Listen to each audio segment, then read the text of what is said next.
And join us in the flag salute. Councilman George will lead us. Please join me in saluting the flag of our country. I pledge allegiance to the flag of the United States of America and to the republic for which it stands, one nation, under God, indivisible, with liberty and justice for all. Thank you very much. We only have one ceremonial this morning, and that's the Mayor's Home Beautification Award. I'd like to call up Michael and Sandra Alvarez, please. They live at 6300 Grant Court, and they are receiving the June 2018 Home Beautification Award. Oh boy. And I have this certificate. It says, thank you for the continued improvement and maintenance of your home, resulting in a substantial contribution to the overall appearance of the community. Thank you. And we have a photo of your home. I want to thank you also for going drought tolerant. On the news, the governor has decided to make even stricter water requirements now, so you're going to be in the right position for that. We have 2 city pins for you, and we have 2 pens, one for each of you. And then, of course, we have the coveted yard sign that everybody wants, right? Should you choose to put it up in your home. No, you don't have to give it back. This is yours to keep. I thought it was when you turn in, for July. Oh, no. We'll have a new one for July. Would you like to say a few words? Thank you. Who does the maintenance of your yard? Mostly me. Mostly you. Oh. Did you I'm not a design gardener. it? Nope. You're not a And gardener? no, I kind of dreamed it, and then California Custom Landscape, who's a Chino business, Henry Rodriguez, brought it to life. Terrific. And made it maintainable, and I have a great time doing it. Terrific. And he let me do it. So. Well, thank you very much, and thank you for making an example of your home. I think we're all going to have to go drought tolerant. My husband and I did many years ago on our own, but now thank you.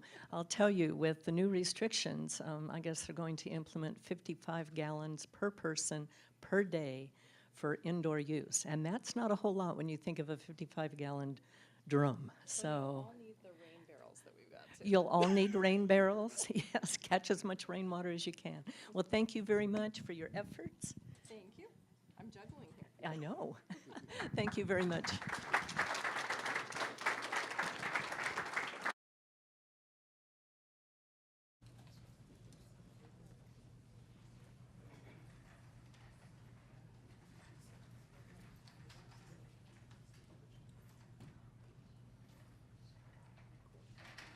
Mayor Pro Tem Howie's thrilled that I only took 3 minutes. He's always watching the clock. Okay, next on the agenda is public communication. This is the time and the place for the general public to address the council about subjects that do not appear elsewhere on the agenda. Due to council policy and Brown Act requirements, action cannot be taken on any issues not on the agenda. Ordinance number 97-08 from the Chino Municipal Code section 2.04-090 limits speakers to no more than 5 minutes in which to address the council, except as provided under Government Code 54954.3 B2.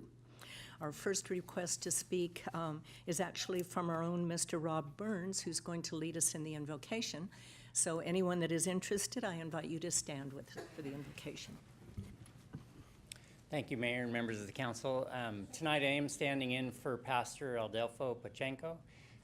Turns out his daughter was in an auto accident, and I guess she's not in very good shape, so I did want to lift her up in prayer as we join together in prayer. So please join me. Heavenly Father, Lord Jesus, we come before you, and Father, we just lift up Pastor Pochenko's daughter, who appears to be in an auto accident. Pray that you'd be with her. Pray that things would go well. Pray that you would be with the family as they surround her, and Lord, they're just going through that trial. Lord, we lift up this meeting tonight to you. We pray that you would be with the council, that their decisions would benefit the community as a whole, and that the business of the people would be done. And Lord, we pray for our public safety, fire and police that is out there serving, protecting, that you would watch over them and help them, Lord, in the duties that they're called to do. It's in Jesus' name we pray. Amen. Thank you, Rob.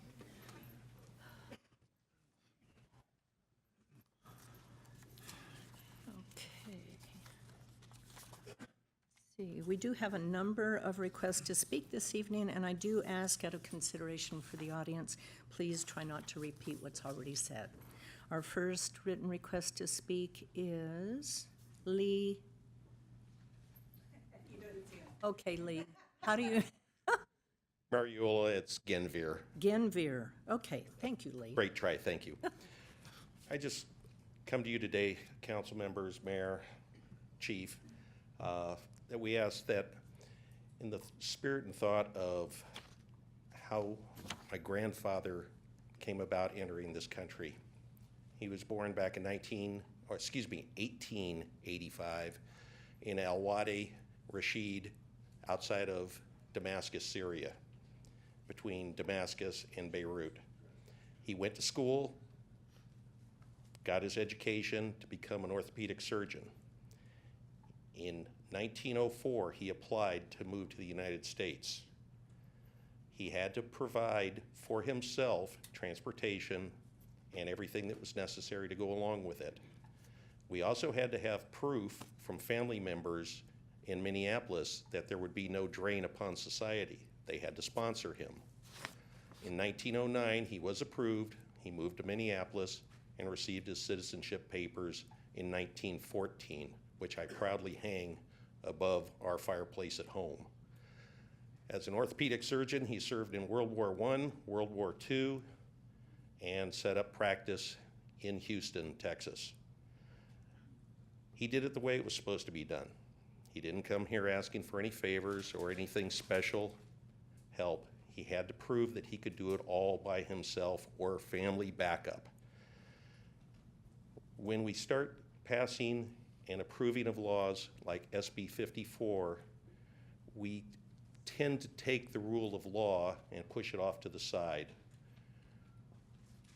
What he did was done by the book and by the laws of the United States. I please ask that the city of Chino also follow like grandfather, S.D. David Sr.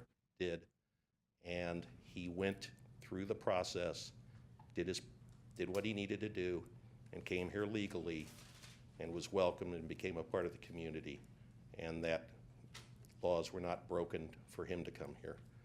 Thank you very much. Thank you. Okay.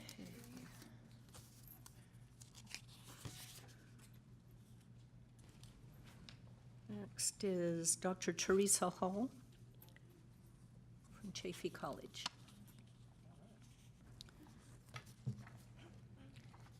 Good evening, Madam Mayor, Councilman, Chief, members of the community. My name is Dr. Teresa Hall, and I'm the Dean of the Chino campus of Chaffey College and also the School of Hospitality, Fashion, Interior, and Culinary Arts. I have worked for Chaffey College for 12 years. Chaffey College believes in providing educational access to all of our students from the cities we serve. We are here for you and this community. We want to strengthen our excellent partnership with the City of Chino, and my presence here is one of our first steps.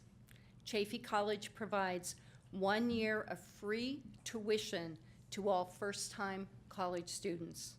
High school students in the district are given the opportunity to enroll in Chaffey College classes for free through dual enrollment.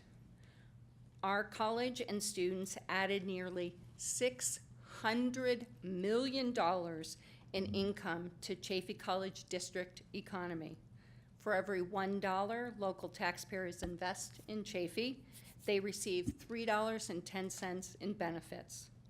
Our students receive a quality education at a fraction of the cost of Cal State's, UC's, and private universities. Our students pay under $4,500 for 2 years of excellent education. As you know, we have 3 locations. Very pleased to say our Chino campus is just down the street within 2 miles. We have a campus in Rancho Cucamonga and one in Fontana. We offer evening, weekend, accelerated, and online classes. We offer more than 35 career technical education programs. Chaffey College students have guaranteed admission to UC Riverside, UC Santa Barbara, Arizona State University, the University of Laverne, and the University of Redlands, to name a few, through our joint transfer agreement programs. In 2017, 5,126 degrees and certificates were awarded to our students. That's a 24% increase in the total certificates earned last year. More than 7,000 jobs are supported in the region by Chaffey College alumni.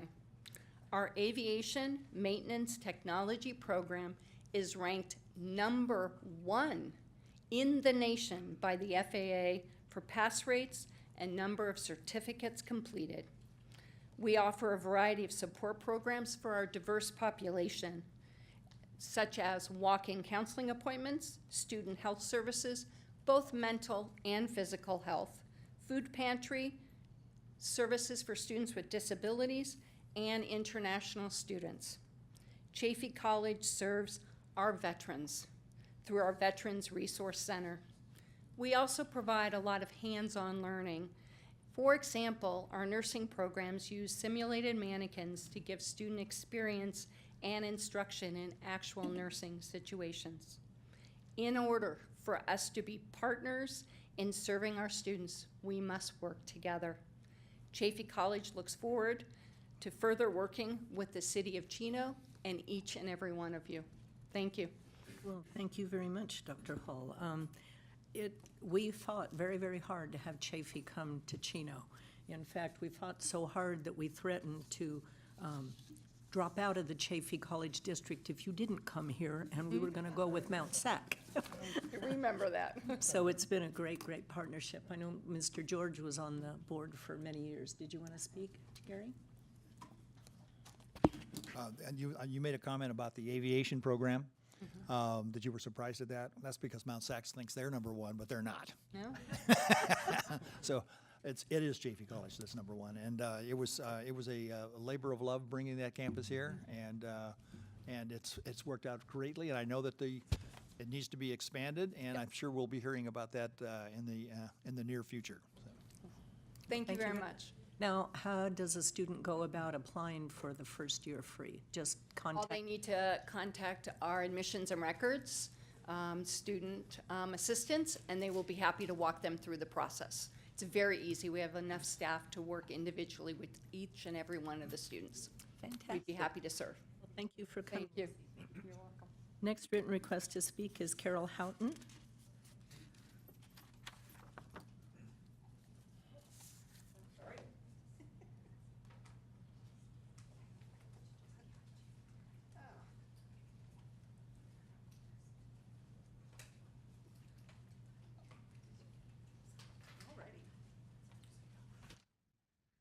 Okay, I'm Carol Houghton. Oh. I'm here so much you have to pronounce my name right. Sorry. Good evening. Anyway, I'm Carol Houghton. I'm here again to ask you to please put the issue of SB 54 on the agenda. And the last time I told you I would tell you what your legal options are, and that's what I'm doing today. Number 1, opt out. Los Alamitos has adopted an ordinance stating they will not comply with SB 54 because they believe it conflicts with federal law and their rights as a city. They are right. The ACLU has plans to sue Los Alamitos, but they have a strong conviction about the tyranny of the state of California. This is the most aggressive option and the only option that poses any legal risk to our city. You would have to involve the city attorney and there would be cost involved. And I forgot to preface it in case people out there don't know what SB 54. It's the sanctuary city law that disallows local police enforcement to call ICE unless it's a terrible, like a murder or something. We're fighting it. Anyway, number 2, you can join one of the lawsuits as a party. While the city cannot be sued for joining a lawsuit, this could possibly involve expense to the city. 3, file an amicus brief with the DOJ and or other cases challenging SB 54. There is no legal risk in this option. The city is merely asserting that SB 54 is not constitutional. In addition to the DOJ case, Huntington Beach has plans to file its own lawsuit, so you can engage with this with more than one option. An organization called Fair USA is paying for amicus briefs. And I can tell you more about that if you want. Number 4, adopt a resolution opposing SB 54. You're voting on a resolution tonight. You're used to voting on a lot of resolutions. You do it all the time. A resolution has no legal effect. It harms no one. There is no legal risk, but it does send a message to Sacramento, which is what we want to do. Collectively, when we all make a statement urging the legislature to remove this ill-advised, dangerous, and unconstitutional law, let's send that message and be part of this grassroots movement to keep our communities safe. Thank you. Thank you, Carol. Lenny Drolet? Lenny Drolet?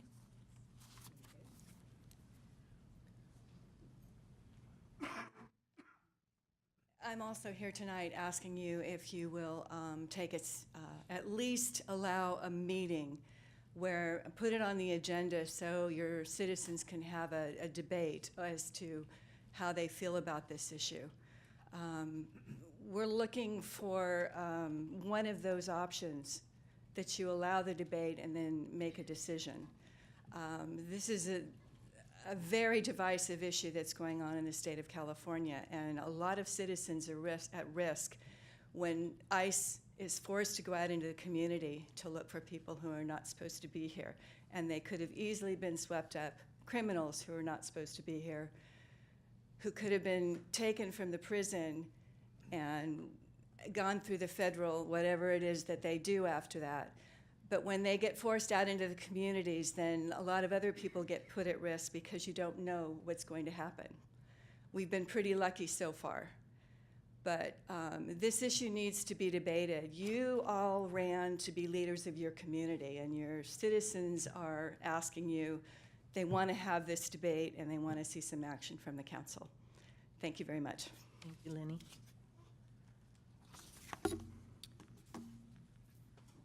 Tana Westling? I think I said it right. Tana Westling?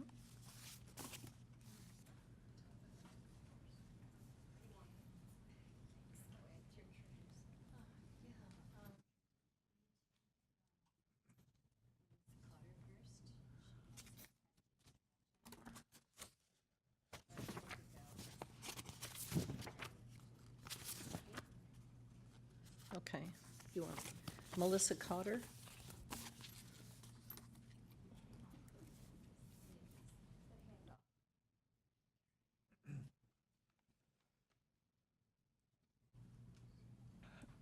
Good evening, Mayor Ulloa and City Council.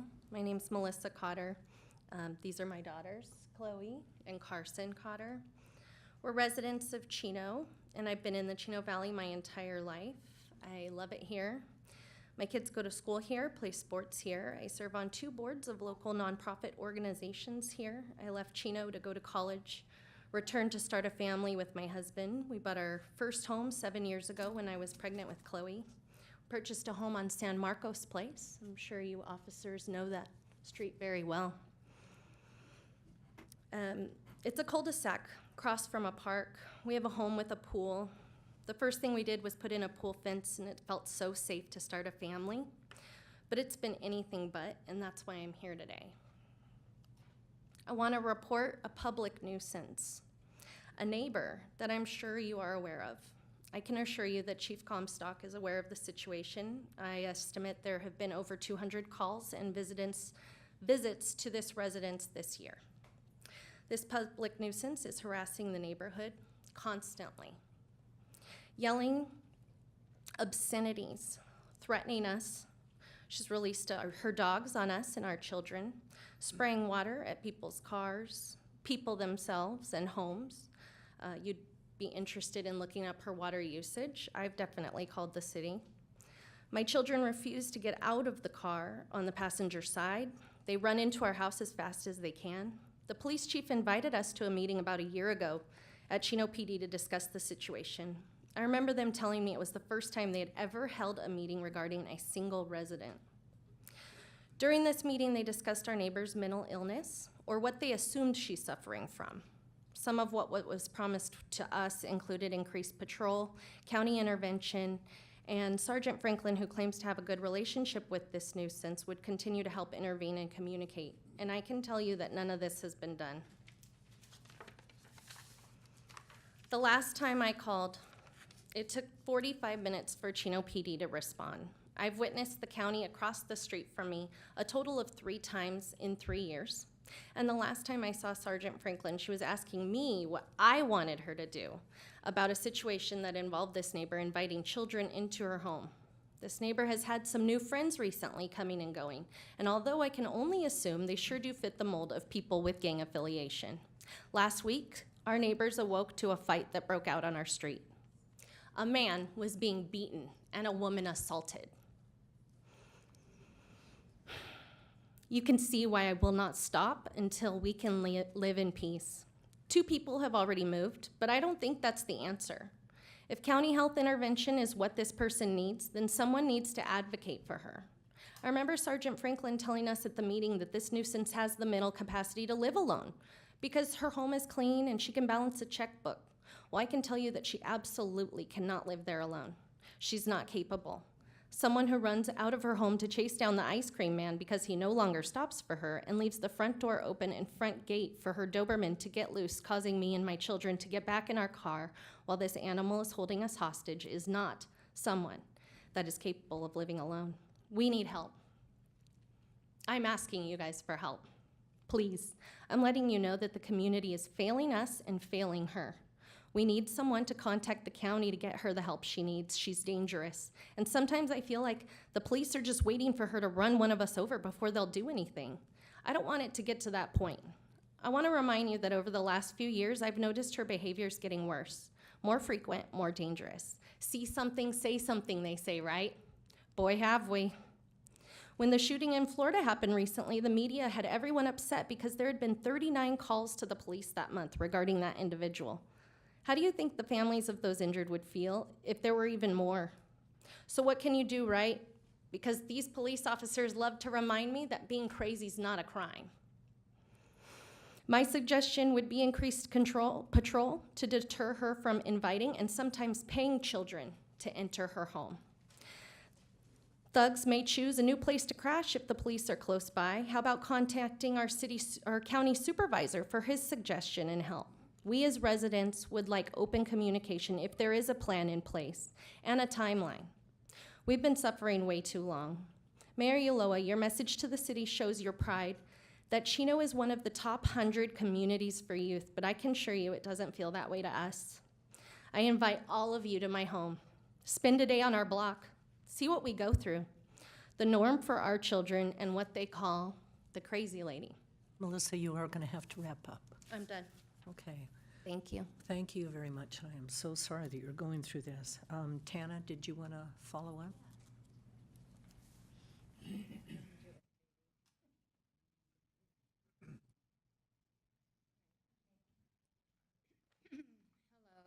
Namaste, Mayor and council people.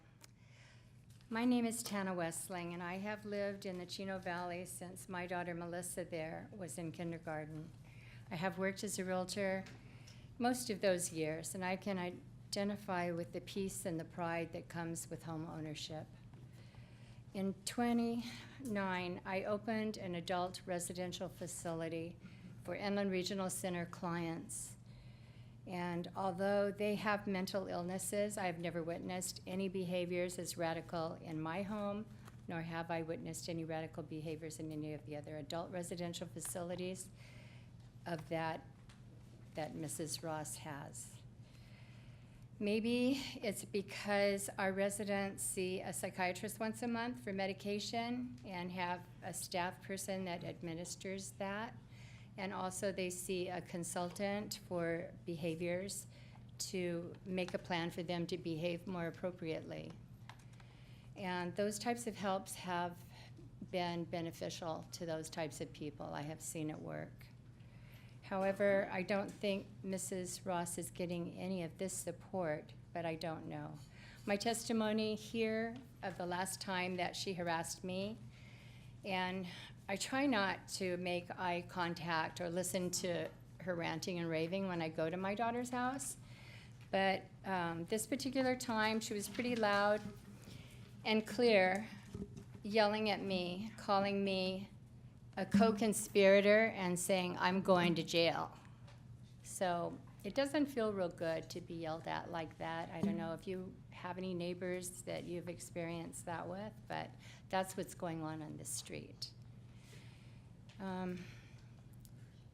Another time I was getting out of my car with my granddaughter after bringing her from school, and she just wanted to run to the front door as fast as she could and yelling at me to hurry and unlock the door because she was out in the yard. She's out in the yard a lot.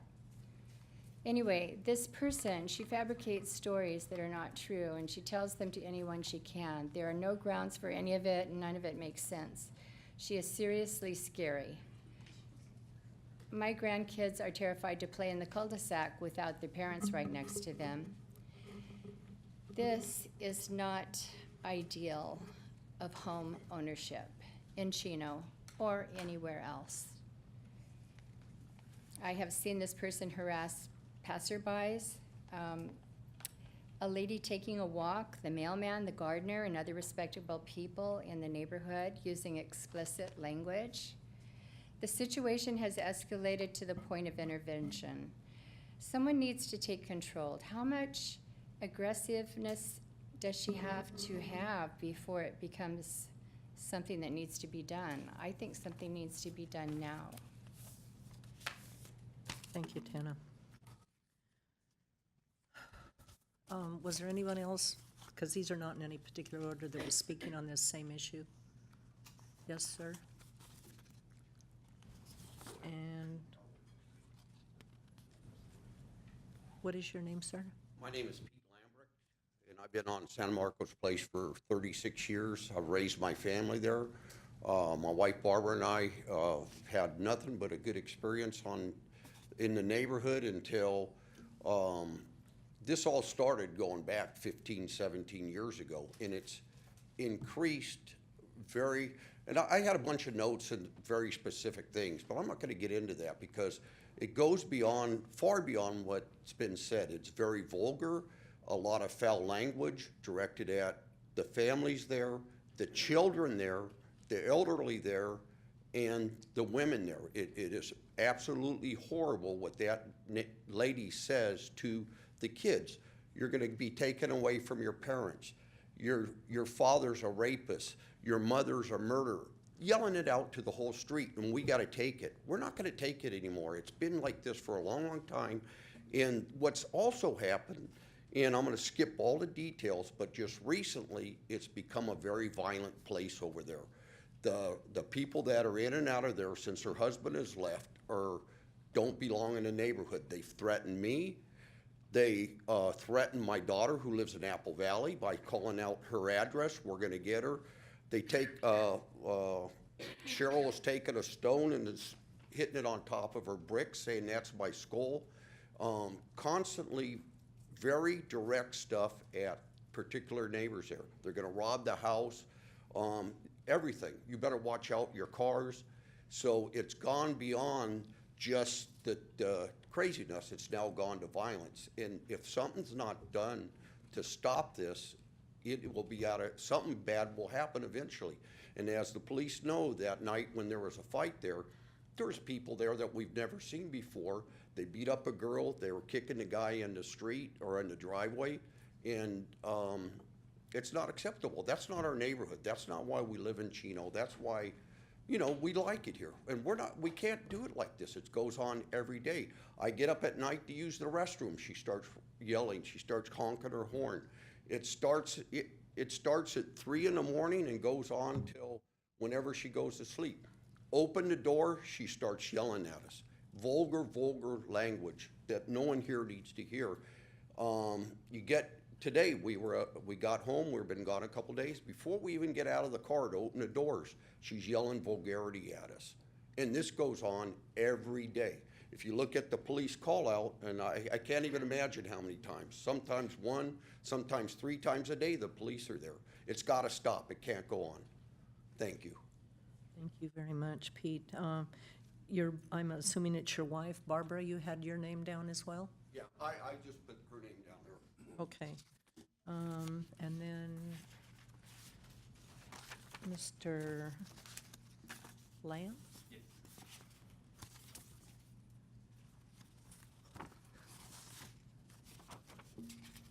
Anytime. Okay, good evening, everyone. Actually, Melissa sent us an email for this council meeting, and I am a resident living right next to her. And I can tell you this, my mom got bitten by her dog before, and because she got some kind of illness, so she didn't tell us until we find out. And also, every day, actually when I go to work, when I go step out of my front door, all I can see is that middle finger.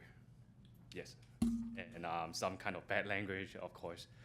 And also, she always telling me like deportation, she's gonna call the police and take me to jail, and then I get raped inside the jail. And of course, I mean, she's crazy.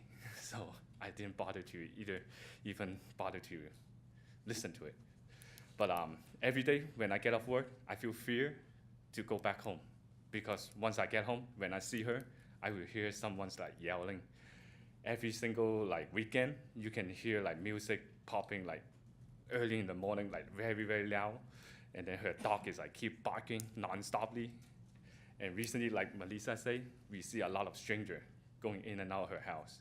And I don't know who those people is, but like we say, like we heard that like someone is fighting, and then we just feel fear to live in that street, especially like I'm living right next to her.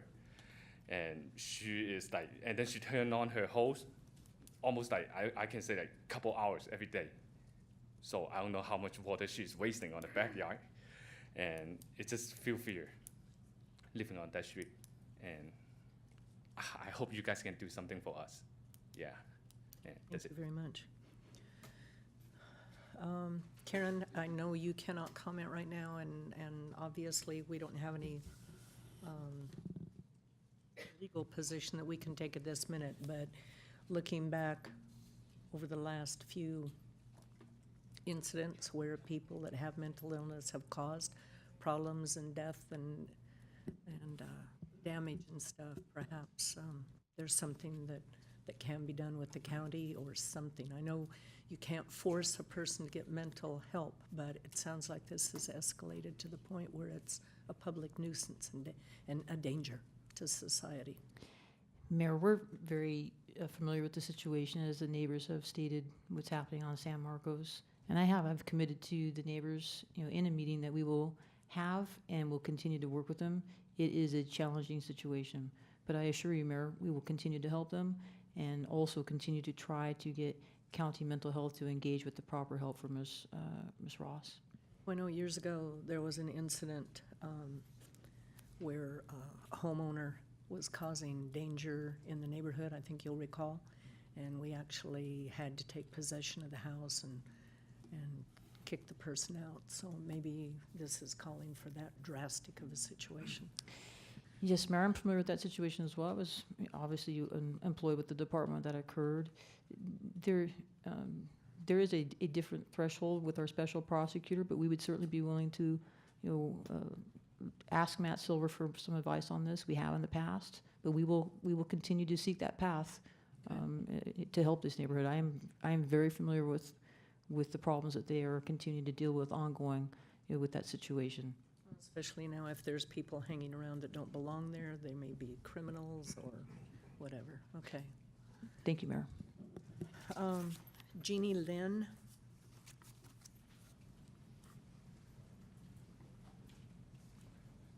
Hi, my name is Jeannie. I'm Mrs. Ross' backyard neighbor. Compared to Melissa's and Pete's message, mine seems very personal. But I still want to take this opportunity to let you know we've been suffering painful for years. We saved money for the whole life to buy this house 6 years ago, and we want to enjoy our retirement life. But neighbor Cheryl shouting, yelling, and cursing every day.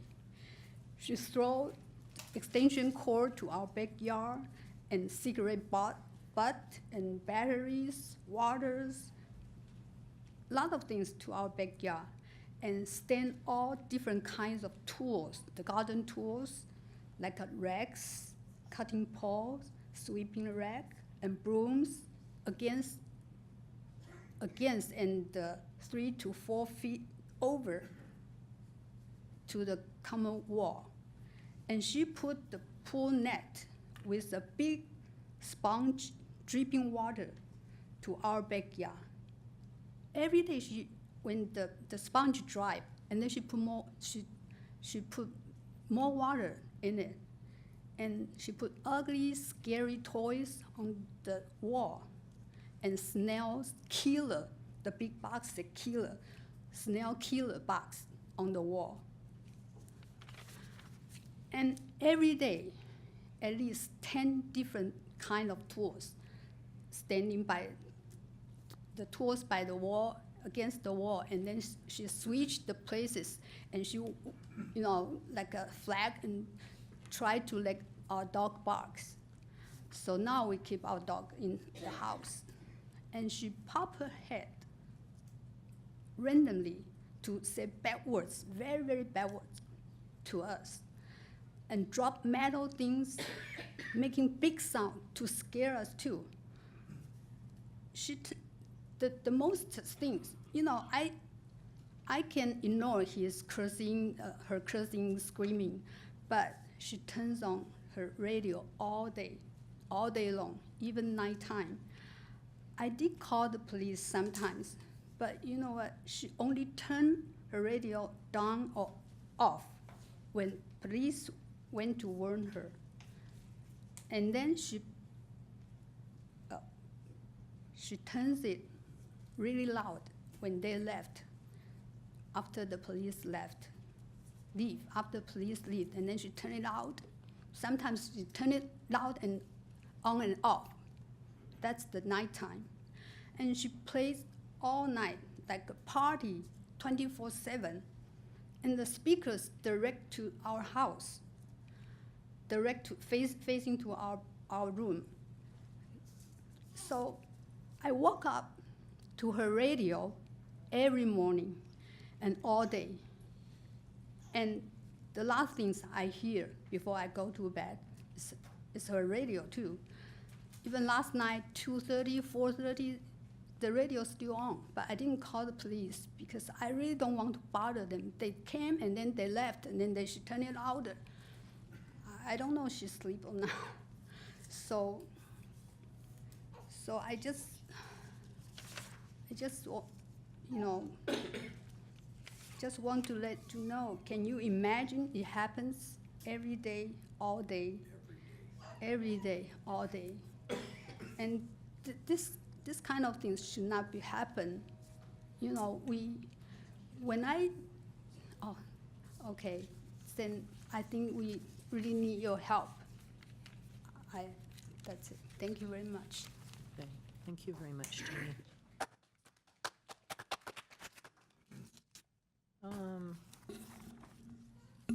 Tony Ozeda? Hi, everybody. I want to first thank everyone for inviting us. I represent Victory Outreach, Church of Chino down the street, and we're happy to be here. We bring love to the city. We love this city. Pastor wants us involved as much as we can be, so I consider this a privilege. And to the residents of San Marcos Street, I'm a gang expert, drug, alcohol counselor, mental health counselor, and I will accept your invitation. I'd love to go down there and just see if there's anything I can possibly do. Okay? Thank you.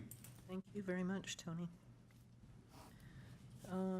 Jason Tulai?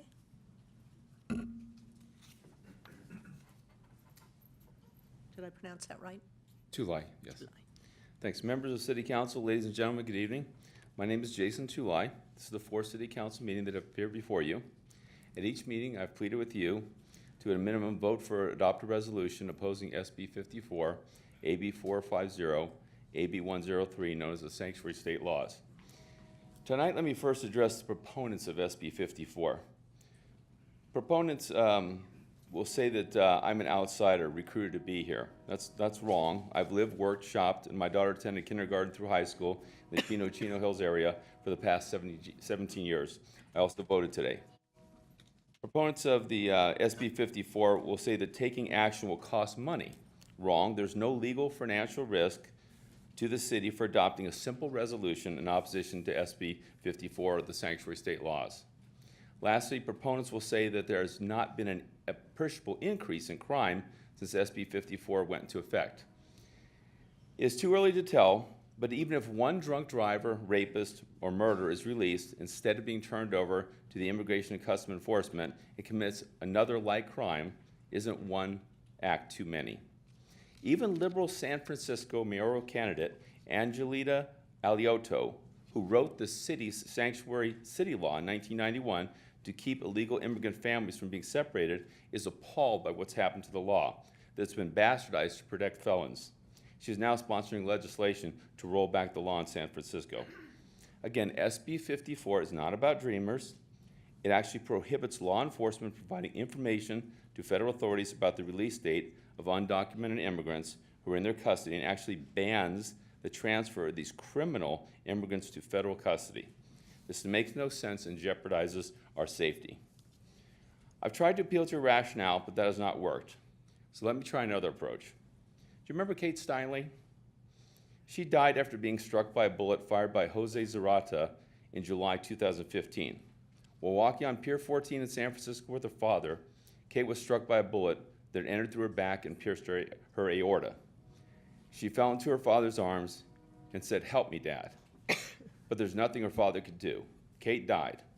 As a father, I cannot imagine the suffering that Jim, Kate's father, had to bear. Jose Dorado was an illegal immigrant who had 7 felony convictions, but was released without any notification to federal authorities in the sanctuary city of San Francisco. If Jose would have been transferred to federal authorities, Kate would still be alive. I've got a daughter, and my duty as a father is to do everything I can to protect her and my family. Maybe one of you has a daughter, maybe a son, maybe even grandchildren. I'm sure you must feel an obligation to protect them. But beyond that, you are elected officials. Don't you feel an obligation to protect us, the citizens? Sacramento has turned this into a sanctuary state, and criminals are being released. These criminals are committing additional crimes and, yes, killing people. These crimes are preventable. Don't let blood be on your hands. Please put on your agenda vote to address the sanctuary state laws. Stop hiding and playing games. We deserve to know where you stand. Thank you very much.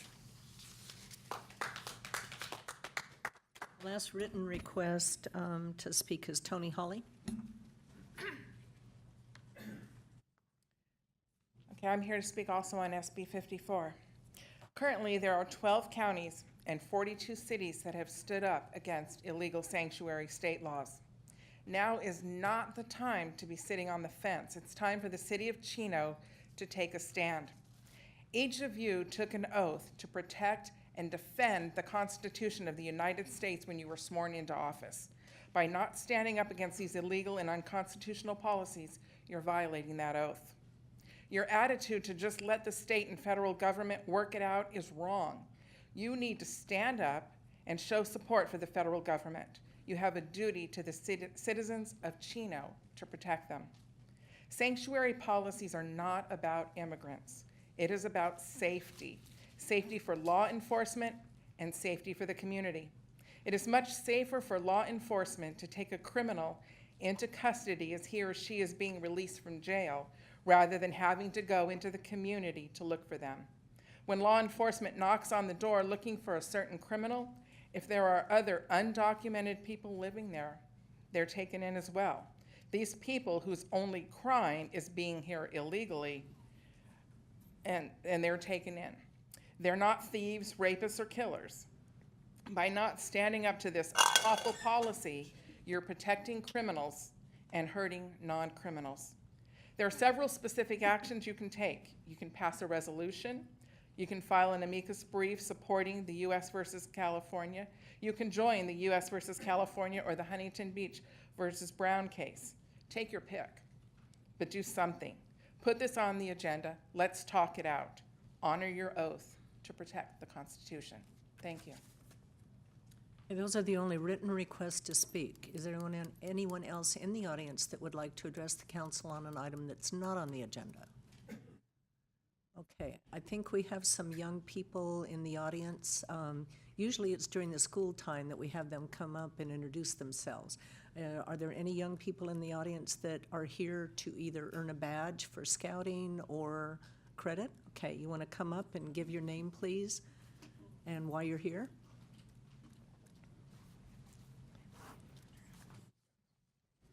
Looks like scouts, yeah. Hi, my name is Francisco Mendez. I am currently the senior patrol leader of Troop 207 here in Chino at Our Lady of Guadalupe Catholic Church.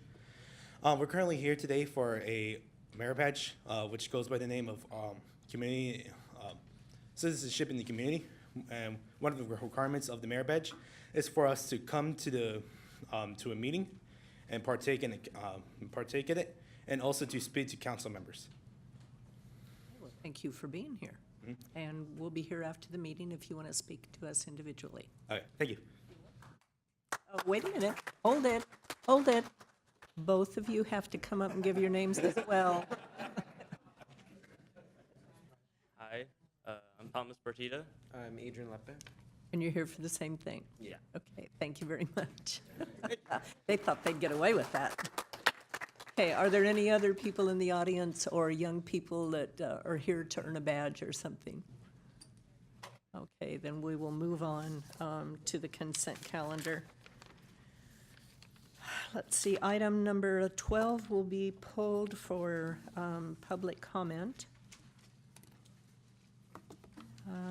Are there any other items that council members wish to have pulled? Yeah, you asked for 12 also. Okay, then I would entertain a motion on the balance of the consent calendar. Okay, there's a motion from Mayor Pro Tem Howie, second from Councilman George. The item passes 4 yes with 1 being absent. That is Mr. Rodriguez. Item number 12 is notice of completion, traffic signal modification, Chino Avenue at Ramona Avenue, TR 141/G7018. Our staff report this evening will be provided by Jose Aleri. Thank you, Mayor and Council. This project is at Chino and Ramona, and it was to provide signal upgrades and some related concrete work. The project is federally funded and is administered by Caltrans or the state of California. Staff completed the design and received approval from Caltrans to move forward and go into construction. On August 18th, 2015, the city entered into a contract with ProTech Engineering for construction of this project. The notice to proceed was then issued in August of 2016, approximately 1 year later. Now, this contractor had a difficult time in complying with all of the city's requirements, the federal requirements, prior to start of construction, as well as procuring all the necessary equipment for the construction of this project. During construction, staff worked with the contractor to overcome various field challenges and documentation requirements to maintain compliance with Caltrans. Construction was then completed in October of 2017, so that whole process was very lengthy and took us a lot of time. Again, federally funded projects require a lot of proper documentation. Because this contractor failed to comply with all of the requirements of the contract, the staff report in your packet highlights several of those items that we have now, that were required to get completed with this contractor. Now, these items were appropriately documented and deducted from the contract, and then the funds for those were returned to the project fund balance. So he's not getting paid for the items that he did not do or do incorrectly per the terms of the contract. Additionally, we had received 3 stop payment notices on this, and 2 of them have been cleared. The other one, the last one, is going to court for resolution. And these subcontractors file those when they don't get paid or they don't get reimbursed from the contractor himself. So they just file them to the city to make sure we withhold funds to make sure they get paid. So there's still one that's outstanding, as I said. Also during this time, once the construction phase was completed, it was completed October of 2017. Since that time, the contracting board suspended this contractor's license, so now the whole problem got complicated for us even more. Now, the city is still in possession of the retention. Each progress payment, there were 5 on this project, we withhold 5% of the funds to make sure everything's cleaned up at the end and we can account for the monies and then release it when it's a good contract after the project is accepted by council and recorded with the county.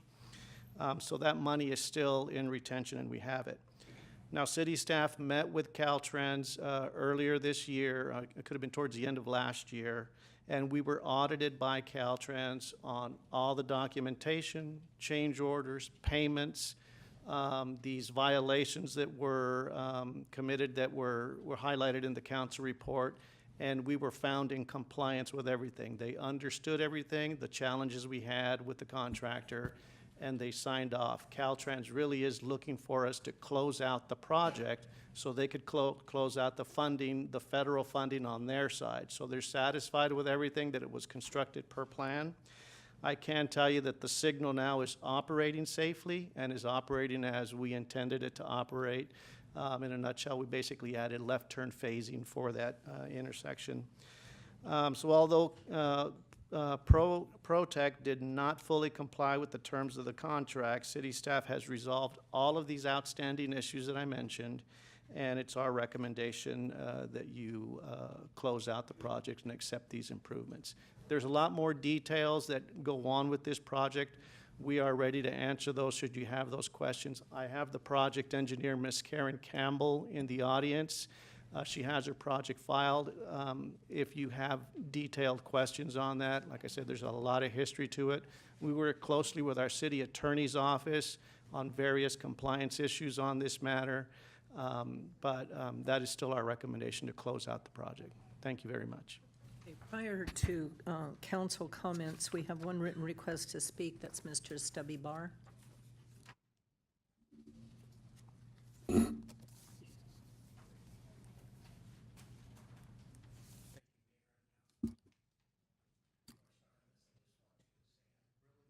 Our new city manager uniforms. We need to make them mandatory.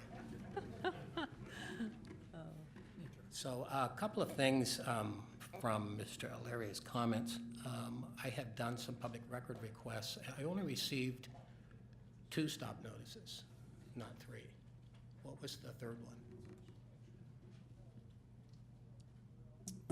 We provided the stop notices you requested. You requested, I believe it was Black Rock specifically, and that's what we gave. The other 2 are, help me out, Karen, I can't remember the name of the contractors. Robertson's Concrete. Oh, okay, the Roberts.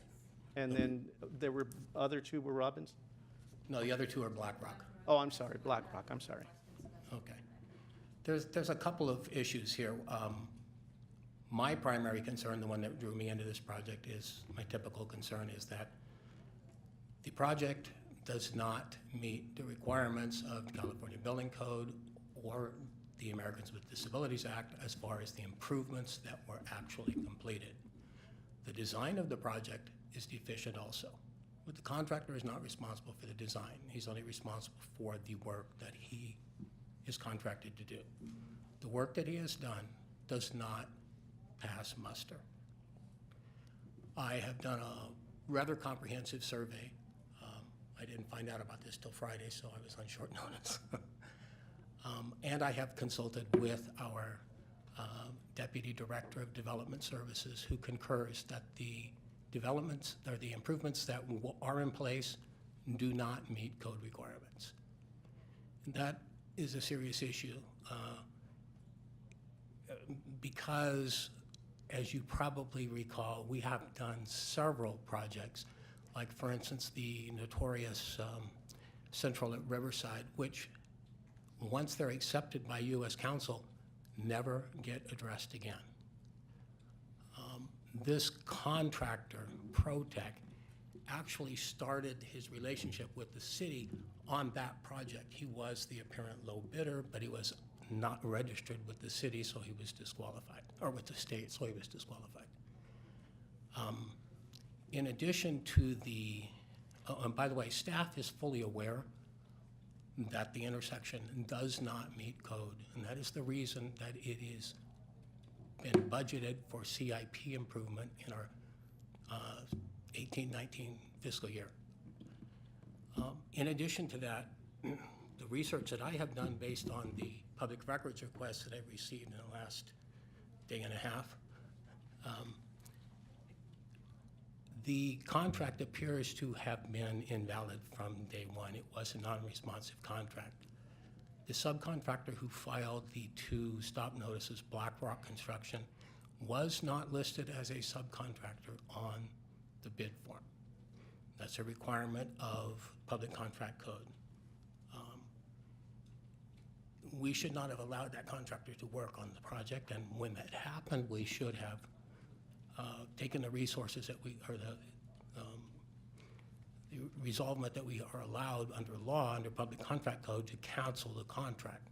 And we wouldn't be in the pickle that we're in now, but we didn't do that. If the contract is not administered correctly, we run the risk of losing these type of Caltrans administered federal funds in the future. So I think this entire issue needs to be looked at a little closer. And I think that the contractor needs to be made, or the contractor can't at this point, but maybe the subcontractor needs to be made to do the corrections that are out there, or at least pull that funding. The third item is notice of completion.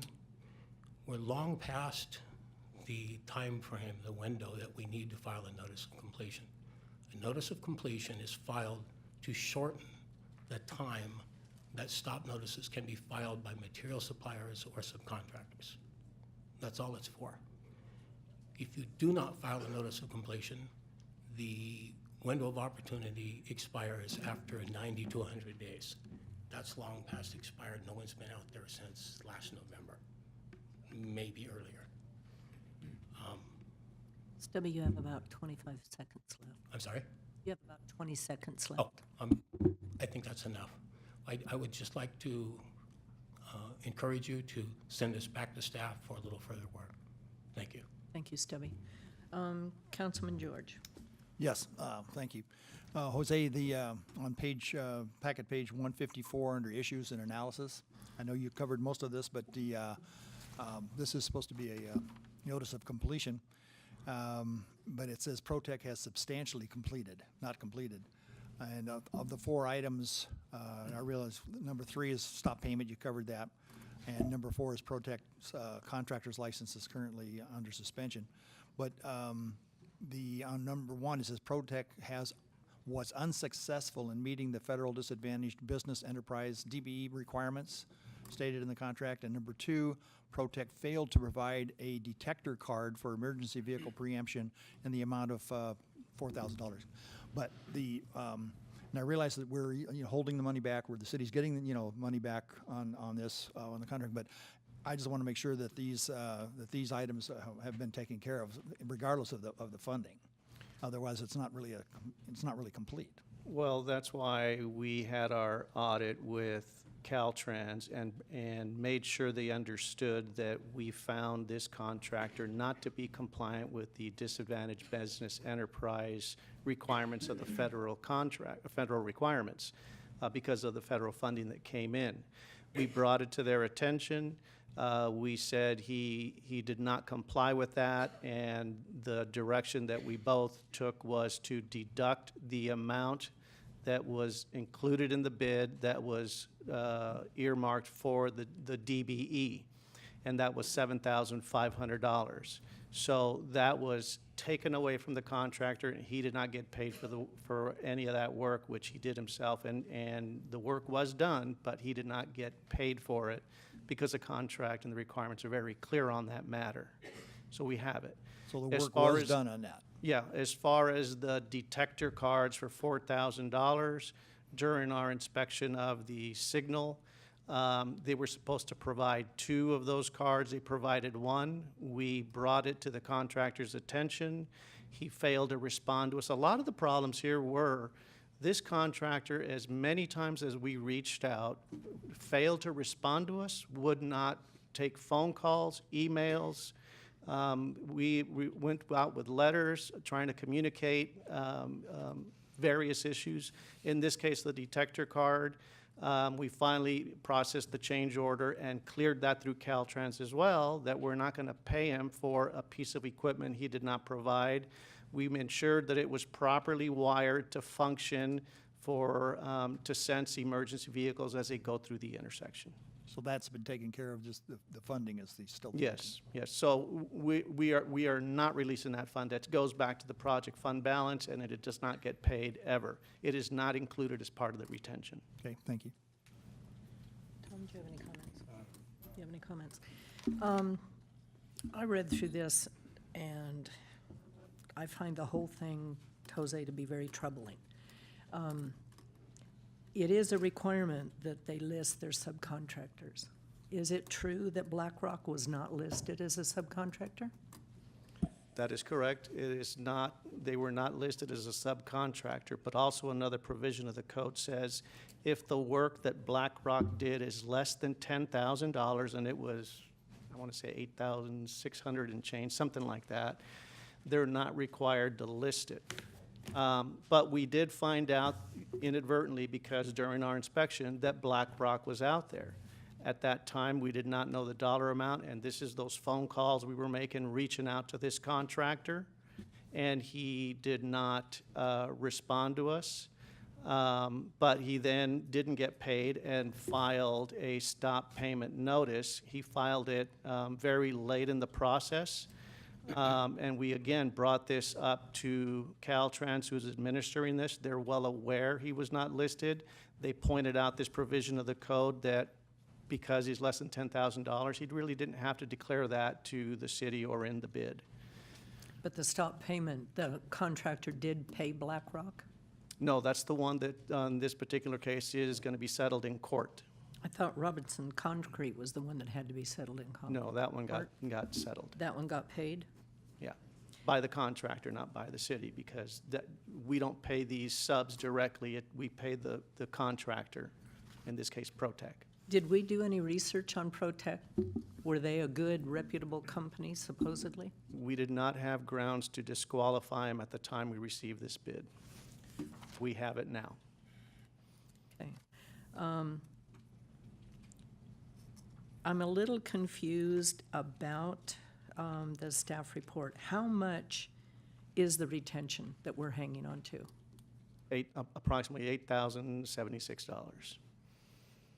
5%. Okay.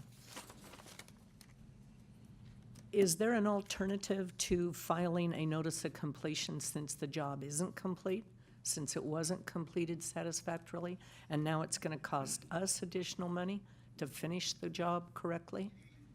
Well, per the terms of the contract, the plans that were, he bid on, he has completed the work. The outstanding items, the DBE, the detection card, we deducted from payment. I know, but you also have written in here how now in our next FY 18-19 budget, we have additional monies budgeted to now correct what was not done properly. How much was budget or is budgeted for 18-19 to correct? Yeah, now we're touching into some of the issues that Stubby brought up, which were the ADA compliance issues. Right. So And how much are we budgeting for that? That one, I want to say it's $400,000 for next year. So we now are taking a contract that was about $176,000, and now we're going to have to pay $400,000 to correct what wasn't done correctly. He did the work as was on the plans. I can So tell our you that. design was faulty. So it's not, well, I don't want to say the design was faulty. Again, it all comes to the interpretation of the ADA requirements, the building code that Stubby alluded to. And back then, our understanding of these interpretations were what led to the design being finalized in that way. The plans were processed, city engineer signed off on them. We took them to Caltrans. They have to review and approve the design before they issue the notice to proceed to us to allow us to go into construction. They look at it from not only the state's perspective, but also the federal, because it's federally funded, and they allowed us to move forward with that design. Now, since then, the city has made changes, again, during my absence, that these ADA improvements do not meet the requirements. And I don't want to say they're new requirements, they've always been there. It's the interpretation of those requirements. So based on what we knew back then, the design went out, and now we've learned more, and that's why this new $400,000 project is put in place. That's why we're sitting here before you tonight, Mayor, saying the contractor, other than the outstanding items that I mentioned, has complied with the terms of the contract, and we need to close the project out. Well, these ADA requirements have been in existence for quite some time. Yes. Okay. It didn't come up during your absence. It's Agreed. been under I this agree. requirement for a long, long time. So even though Caltrans approved it, our design apparently was deficient. So the contractor complied with what we required, but because we didn't do it properly, now we're going to have to put another $400,000 into it to do it correctly.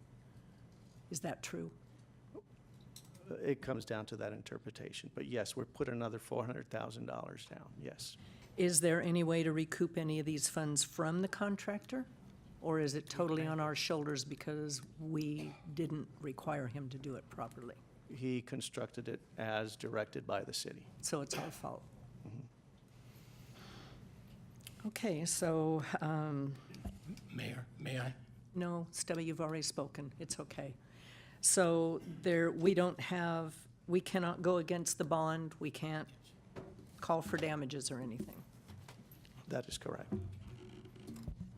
Okay, and there is no other alternative than to do a notice of completion. You could not accept the improvements and not do the notice of completion. And,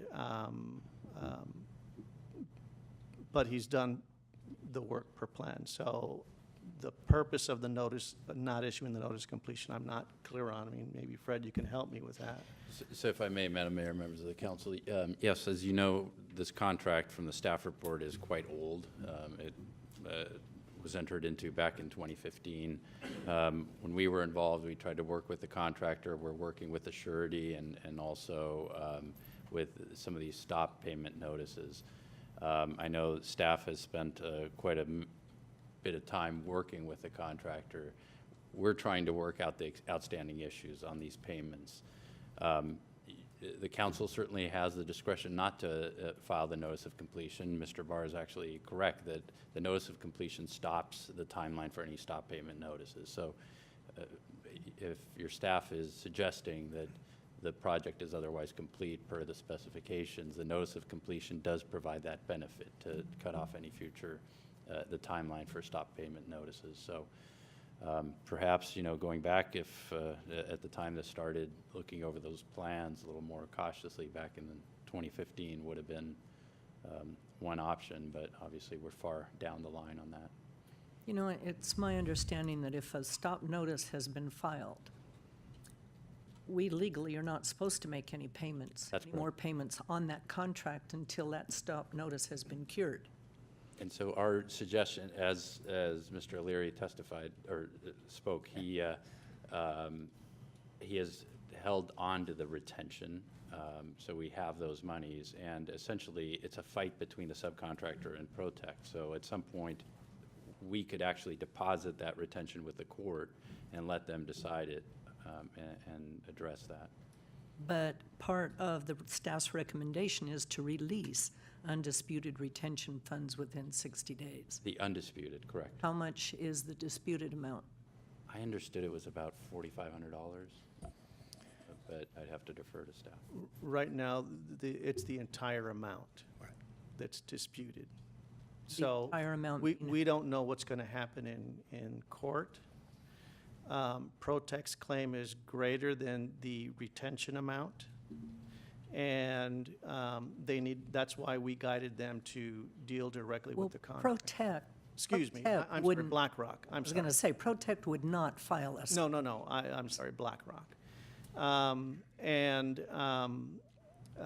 We're still holding. The moment we receive any stop payment notice, all payments cease at that point. Right, they freeze. As I right? said, BlackRock in this case, for this one, we received it late in the whole process. But from that point forward, we did not release any more payments. We're holding it. Mayor, if the council gives the direction, we can take the project back to staff and research some different options and bring it back to a later meeting and make some different suggestions. My personal feeling is I'm uncomfortable giving a notice of completion when the project isn't complete. If it's on our shoulders that we made the mistake and now we have to pay extra money to have it corrected, the project is still not complete. So my recommendation would be send it back. Council comments, Earl? I'm getting lost with this ADA stuff and everything. What is the process? It seems like this is coming up and holding a lot of projects up we have on the calendar here. Do we have one person that handles it on a staff level? Do we go subcontract that out? How does it work? Well, recently there's been changes in the structure to review and evaluate all these now. The building official definitely is involved in this process. And the city engineer and development services are reviewing all these ADA matters and giving guidance to Public Works as to how to approach design moving forward.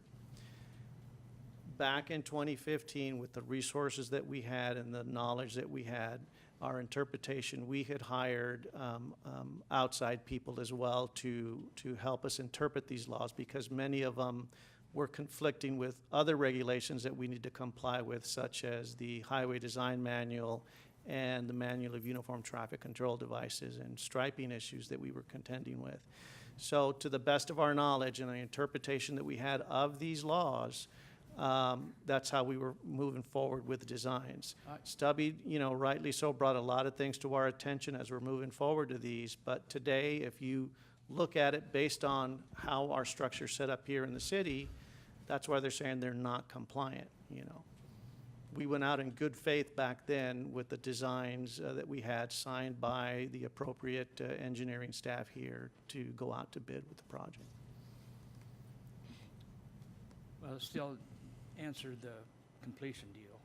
but it didn't answer to me how we go through and get these ADA projects approved the right way.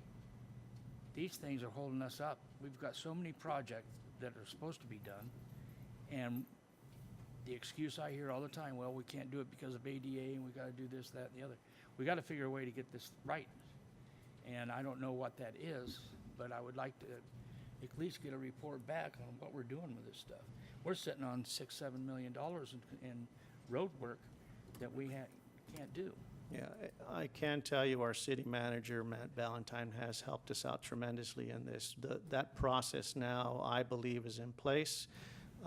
Before Matt went on his vacation, I sat down with him and came up with this flow chart on how to make sure that Public Works is going to comply with the process that he has laid out, so that we have this flow chart developed that makes sure that we have checks and balances every step of the way for projects from this point forward, moving forward.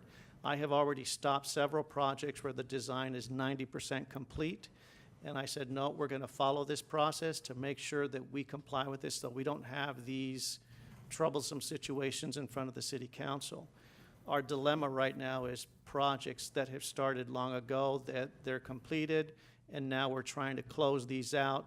The contractor's waiting. He says, I've complied with the plans and specifications, close my project out.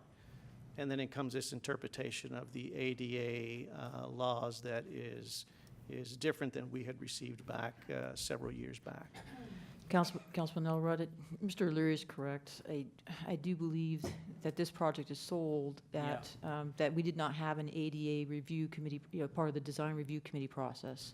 And as you know, we're building that into that process moving forward. Staff tonight is asking you to release this contractor because there are plans in the budget this year, as you know, to construct these ADA improvements. But this project, unfortunately, the ADA review was not part of this project back when it was approved. Oh, I understand. The 3-year period, things change. So I can get it. His contract, he fulfilled. Correct. But we've got to do these things in a timely fashion so that we don't get the rules changed in the middle of the game. And that is, moving forward, I do believe that is part of the design review process now, is the ADA review, in order to approve those projects moving forward, in order to make sure we're not making these same errors moving forward. I think we could vote on this tonight. I might as well go ahead and complete it. He has done what he said he was going to do, but things have changed in the last 3 years. We just got to make sure we get our stuff done in a timely fashion and to the ADA. Well, I think, again, for me, I guess it's a matter of language. It's hard for me to file a notice of completion when the project isn't complete and we're going to spend another $400,000 to complete it.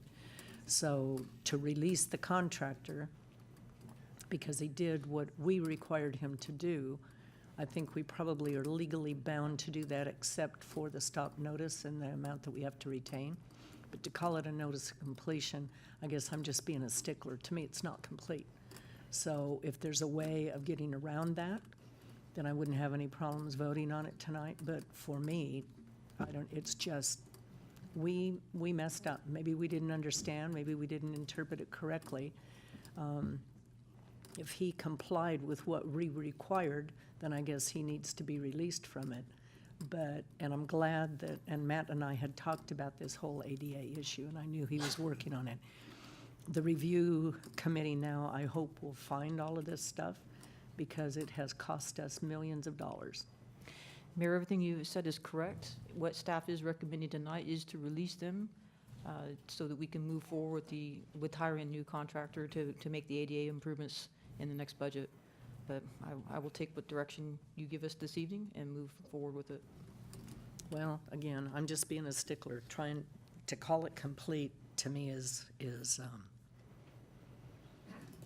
I would vote to release the contractor, but to me, again, to call it a notice of completion is just wrong, because it isn't complete. Just being a stickler. Any other comments, Tom? Yeah, it's interesting in the last couple of years how the ADA issue in the city, the American Disabilities Act, is being interpreted, and we've built a lot of projects for a lot of years, and the standards that we use. There's, you know, as Mr. O'Leary has said, there's different rules and regulations. There's, you know, 2 or 3 different things. So how do you do, you know, what's right? And it's cost the city a lot of time and money now that we are putting more effort, I guess, into the ADA stuff. So, and I'd like to see us move along, because we have had a delay in a lot of projects, and prices go up, and you know it's to nobody's benefit to keep continuing with these long projects not being completed. So I think I can move forward with this completion. Obviously, we're going to have to spend more money to get this situation taken care of, and with the new review committee, hopefully we're not going to be going through a long period of time with these projects and running into all these different things. So I would be, you know, I think I could move forward with this tonight. I understand what you're saying, Eunice. I agree with you also, but I think it needs to move on. Can we, I will clarify, Madam Mayor, members of the council, it does say that the undisputed retention funds will be released within 60 days. We're currently working with the attorney for BlackRock on what that amount is. So if there is no retention left, then that number is 0, but we are trying to minimize that impact. I have also spoken with Mr. O'Leary and Mr. Valentine about some suggested practices I've observed in other jurisdictions that seem to work in controlling the design process. And that's really where you have the most leverage, because once those designs are bid out and you hire a contractor, you're really locked in. So I'm confident that going forward there's a better system, at least, that has been discussed. Let's go ahead and complete this thing, get it off the books, and make sure we don't make that mistake again. We're only talking, what, how much money? well, that's not the point. Well, I understand, but I think we can direct staff that this shouldn't happen again. I mean, Well. we have to be on top of it. I'll move it. Okay, there's a motion, there's a motion from Councilman Elrod to accept staff's recommendation. Second from Councilman Howie, and again, I'm being a stickler. I'm going to vote no on this because I just object with calling it a notice of completion when it really isn't complete.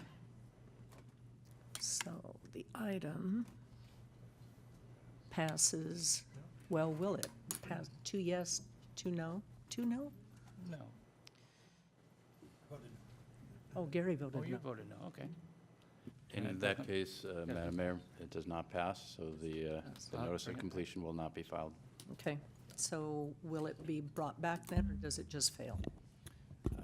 I'll work with your staff and bring it back. Okay, thank you very much. Thank you, Mayor.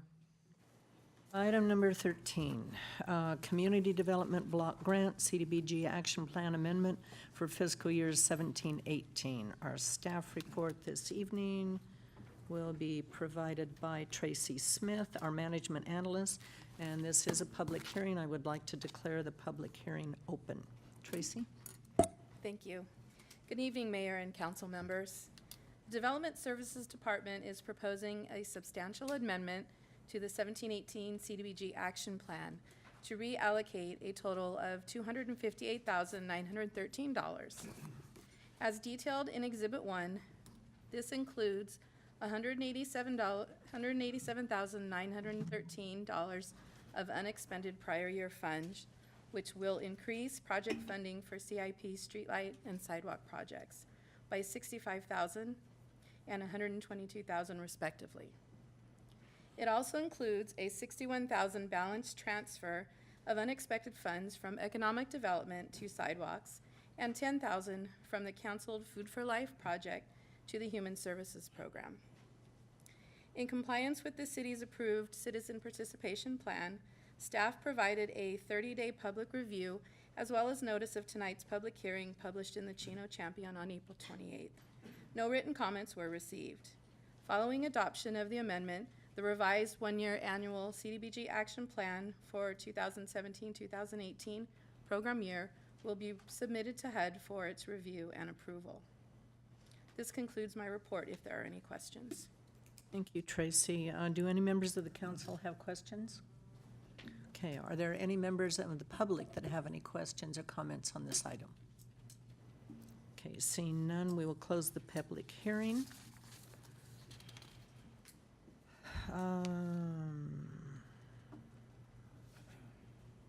Okay, and there are no other council comments, so I would ask for a motion. Been moved by Councilman George, second by Councilman Elrod, and the item passes 4 with 1 absent.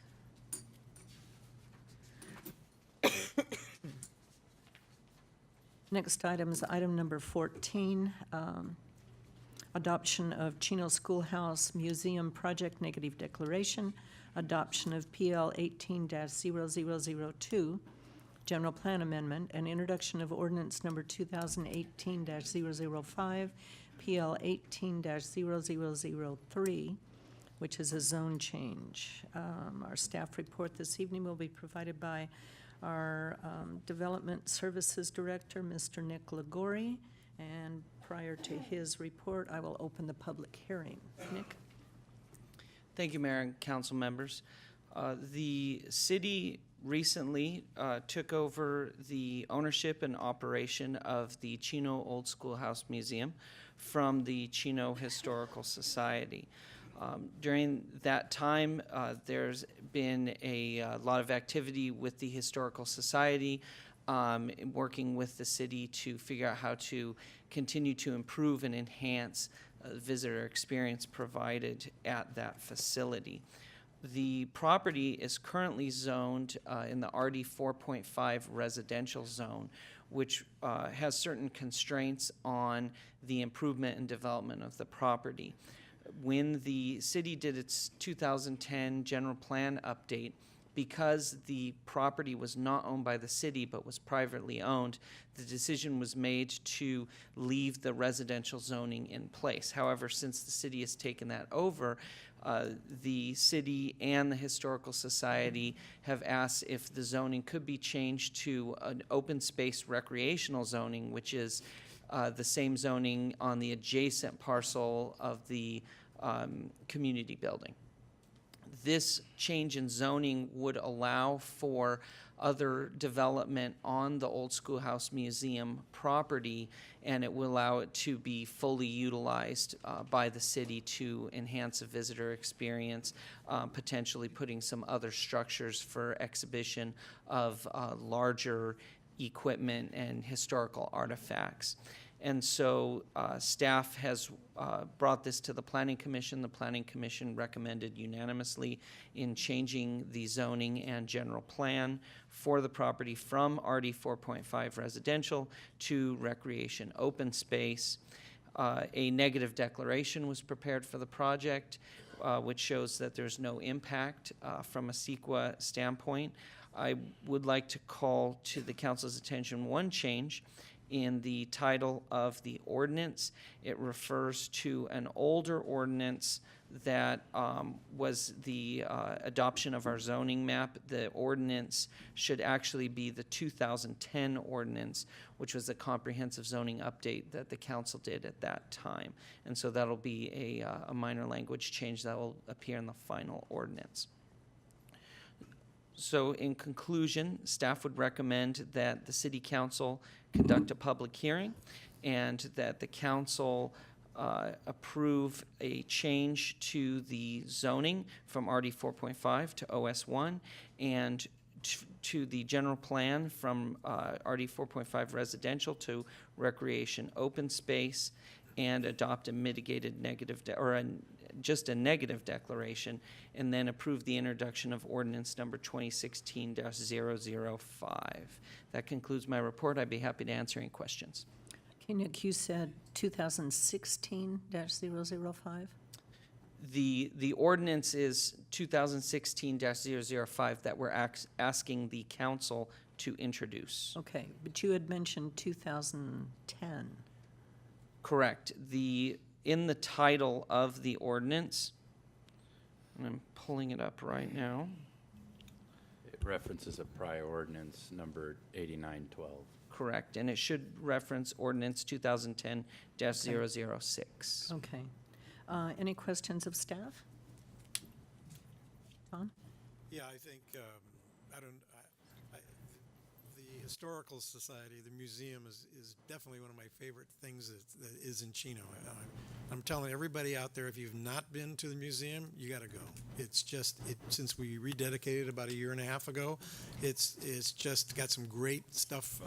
I think most of it's from before 1952. It goes way back, all kinds of different things in the museum, and it's open, I know, Wednesdays and Thursdays every week from like 11 to 3, and Saturdays, I believe, also. I'm not sure the time on Saturdays, but I'm telling you, you should go to the museum. It's really an outstanding feature for our city.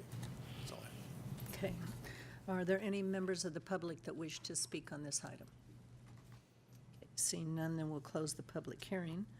I'll call for a motion and a second. Okay, there's a motion from Councilman Howie, second from Councilman Elrod. And Mr. Galante, would you please read the ordinance prior to the vote? Yes, thank you, Madam Mayor, members of the council. The ordinance before the city council to be voted upon is ordinance number 2018-005, an ordinance of the city council of the city of Chino, California, approving zone change PL 18-0003, amending ordinance number 2010-006, which established the zoning map by placing the property at 5493 B Street into this OS-1 Recreation Open Space Zone. Reading by title only and waiving further reading. Thank you, Madam Mayor. Okay, and the item does pass 4 with 1 absent. Next item under new business is item number 15, approve a professional services agreement for on-call traffic signal intersection services. Our staff report will be provided by Jesus Plasencia, our city engineer. Good evening, Mayor and members of the City Council. The city's development services inspectors oversee construction activities for capital improvement and land development projects citywide. This includes the inspection of any new traffic signal equipment. Due to inspection standards for traffic signal equipment becoming more stringent, staff has determined that additional training for city inspectors is essential to ensure proper installation and ongoing operation. For this reason, staff desires to hire a consultant for 2 distinct purposes. First, to provide traffic signal equipment training to city inspectors, and second, to provide city staff with inspection services for traffic signal construction activities. On April 18, 2018, Development Services staff formally released a request for proposals for on-call traffic signal inspection services, which was published on Planet Bids. On or before May 3rd, 2018, the city received 3 proposals in response to the RFP. Staff evaluated the proposals in accordance with Government Code Section 4526 and the city's purchasing ordinance. Staff desires to enter into a contract with Albert A. Webb Associates of Riverside, California for traffic signal inspection services. Therefore, staff recommends that the City Council award a professional services agreement to Albert A. Webb Associates in the amount of $130,000 for on-call traffic signal inspection services. That concludes my presentation. I'd be happy to answer any questions. Thank you, Jesus. Questions of staff? Anyone in the audience would like to make any comments on this item? Okay, then I would call for a motion, please. Motion from Councilman Elrod, second from Mayor Pro Tem Howie. Mr. George. The item passes 4 with 1 absent. Item number 16, professional services agreement, Stanley R. Hoffman Associates. Our staff report this evening will be provided by our city planner, Warren Morleone. Good evening, Madam Mayor, members of the City Council. As you know, the city has received a number of annexation requests over the past 2 years for new residential developments in the city's sphere of influence area. Because the annexation requests are likely to continue, the City Council has asked staff to develop an RFP and hire a consultant to analyze the possible fiscal impacts before acting on any future annexation applications. The selected consultant is expected to develop an economic analysis of different annexation alternatives of the sphere of influence, including, 1, a status quo alternative, and that's just simply doing what we do now. We just take applications as they come, wherever they come in the sphere area. 2, an annexation of all county island alternative, and that's as determined by LAFCO. They've already identified those areas for us, and many of you know those areas. 3, a phased or partial annexation alternative. And 4, a complete sphere of influence alternative. During the RFP process, staff held a pre-proposal submittal meeting to explain the project and answer questions with prospective consultants. A handful of consultants attended the meeting. We actually had one conference call in. Ultimately, the city received one proposal from Stanley Hoffman Associates. Stanley Hoffman Associates specializes in economic and retail estate market research, economic development strategies, as well as fiscal and financial analysis for public agencies and private firms. As part of the proposal process, Stanley Hoffman Associates will team up with both John Cruikshank Consultants and Lisa Weiss Consulting. We've actually used Lisa Weiss Consulting on another project in the city, so we're familiar with her as a consultant. Combined, the firms have extensive experience working on annexation projects in the Inland Empire with clients that include the cities of Rialto, Rancho Cucamonga, and Loma Linda. In addition, Stanley Hoffman Associates helped prepare the original fiscal analysis when we annexed the preserve into the city in 2001. The council committee has also reviewed the sphere of influence proposal by Stanley Hoffman Associates with staff. Given the firm's qualifications and experience, both the committee and staff agree that the firm is well qualified to do the sphere of influence economic analysis. As a result, the committee recommended that staff bring it to the council for the formal proposal review and action on the proposal. So with that, in conclusion, staff recommends that the city council appropriate $140,590 from the unappropriated reserves of the general fund, approve an agreement with Stanley Hoffman Associates in the amount of $140,590 to conduct the economic analysis of different alternatives of the city's sphere of influence area, and 3, authorize the city manager to execute all necessary documents on behalf of the city and approve up to 2 one-year contract extensions. I would like to point out Mr. Hoffman is actually in the audience in case you have any questions for him this evening, and that concludes my presentation. Okay, thank you very much, Warren. Any comments? Questions? Okay. Any questions or comments from the audience?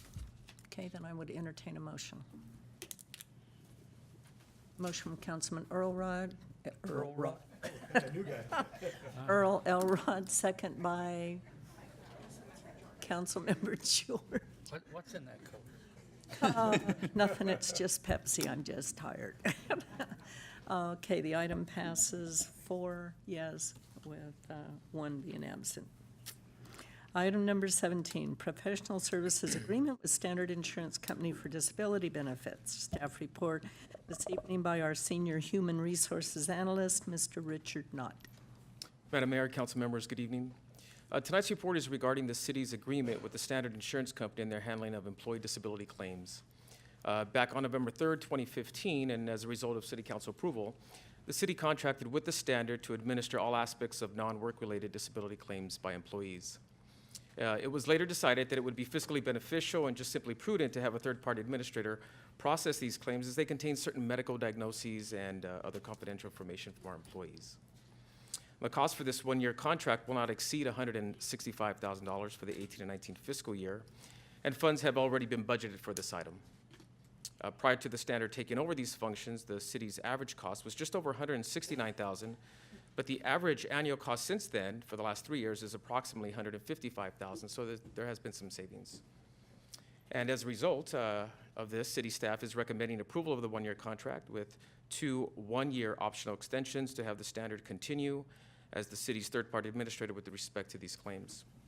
And Mayor, council members, this concludes my report. I would be more than happy to answer any questions you may have. Thank you, Richard. Any questions? Staff? Any comments from the public? Okay, seeing none. Be appropriate for a motion and a second. Motion from Mayor Pro Tem Howie, second from Councilman George. And the item passes 4 yes with 1 absent.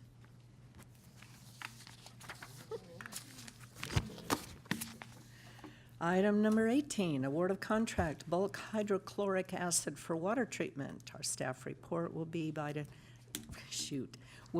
provided by our associate engineer, Amanda Coker. Thank you. Good evening, Mayor and members of the City Council. The city utilizes hydrochloric acid at its water treatment facilities where contaminants are removed from groundwater produced by city wells. The city's current contract for the purchase of hydrochloric acid expires on June 30th, 2018. On March 30th, 2018, the city formally published a notice inviting bids on Planet Bids. 2 bids were received with Univar USA as the lowest responsible and responsive bidder. Staff recommends that the City Council award a contract to Univar USA in an amount not to exceed $120,000 for the purchase of hydrochloric acid. That concludes my presentation, and I am happy to answer any questions. Thank you, Amanda. So last meeting, we approved bulk salt. Now we're doing bulk hydrochloric acid. Good heavens. Yeah. Have to provide good drinking water. Any questions of staff? Comments from the audience? Okay, seeing none, motion would be appropriate. Motion from Mayor Pro Tem Howie, second from Councilman George. And the item passes 4 yes, 1 absent. Number 19, award of contract, well and pump on-call repair services. Again, Amanda, our staff report. Thank you. The city owns 12 groundwater wells and 14 booster pumps, which require routine maintenance and occasionally emergency repairs. These wells and booster pumps are critical to the city's operation of the water distribution system, so emergency repairs must be conducted expediently. Consequently, staff prepared a solicitation for well and pump on-call repair services. On March 26, 2018, the notice inviting bids was published on Planet Bids. 4 bids were received with General Pump Company as the lowest responsible and responsive bidder. Staff recommends that the City Council award a contract to General Pump Company in an amount not to exceed $122,430 for well and pump on-call repair services. And that concludes my presentation. Happy to answer any questions. Thank you, Amanda. Any questions? I have a quick one. Tom? Yeah, Amanda, as far as these repairs that we have and on-call service, is this, have we had a lot of it in the last couple of years, or can you give us a little update on pretty much what we've had in as far as repairs? And sure. This is actually a new contract for us. We've never had an on-call repair contract. So everything in the past has been done through specific projects that have been contracted out, and it takes a little while to get a project started. So in the future, we're hoping to get General Pump on board so we can attend to those repairs more expediently. Comments from the public? Okay, then I would entertain a motion. It's been moved by Councilman George, second from Mayor Pro Tem Howie. Item passes 4 yes, 1 absent. Item number 20, Landscape and Streetlight Maintenance District Assessment for fiscal year 2018-19. Staff report this evening will be by our Public Works Services Manager, Mr. Dave McAbee. Good evening, Mayor and members of City Council. The city has formed 6 landscape and streetlight maintenance assessment districts under authority of the Landscaping and Lighting Act of 1972 of the California Streets and Highways Code. The districts are as follows: 75-1, 75-2, 76-1, 76-2, 83-2, and 2002-1. Each year, the City Council reviews these districts and holds a public hearing to set the assessment rates. Of the 6 districts, only District 2002-1 has a consumer price index escalator that allows the city to adjust the assessment rates. For fiscal year 2018-19, the CPI is 0.916%, which results in a slight increase for District 2002-1. As listed in Exhibit 1 of the report, there are certain zones in the other 5 districts that have an increase of 5% or less because these zones have not been assessed their maximum allowable rates since they were annexed. This will help to reduce the city's subsidy amount. Over the years, the general fund has been subsidizing the landscape and streetlight maintenance districts. For current fiscal year 2017-18, the subsidy is projected to be $461,462.56. Additionally, fiscal year 2017-18 is the first year staff has broken down each maintenance district into individual zones. By breaking down each district into zones, staff will have the ability to precisely track both cost and revenues specific to each zone. This provides more accurate information and allows for better management of each maintenance district. Therefore, staff recommends City Council adopt the following resolutions. Resolution number 2018-030, directing staff to file the annual report. Resolution number 2018-031, approving the engineer's report. Resolution number 2018-032, declaring intention to order improvements for the 6 assessment districts, and schedule a public hearing on July 17th, 2018. That concludes my report, and I'd be happy to answer any questions you may have. Thank you, Dave. Questions or comments from council? Any comments from the public? Okay, seeing none. Is there a motion for approval? Motion from Councilman George, second by Councilman Elrod. Item passes 4 yes, 1 absent. Oh, gosh. Okay, next on the agenda is mayor and council reports. I have item number 21, which is the reappointment of Community Services Commissioner Brenda Strong. Brenda would you like to come forward, Brenda? Because I'm going to ask you to say a few words. I would. Yes, I am.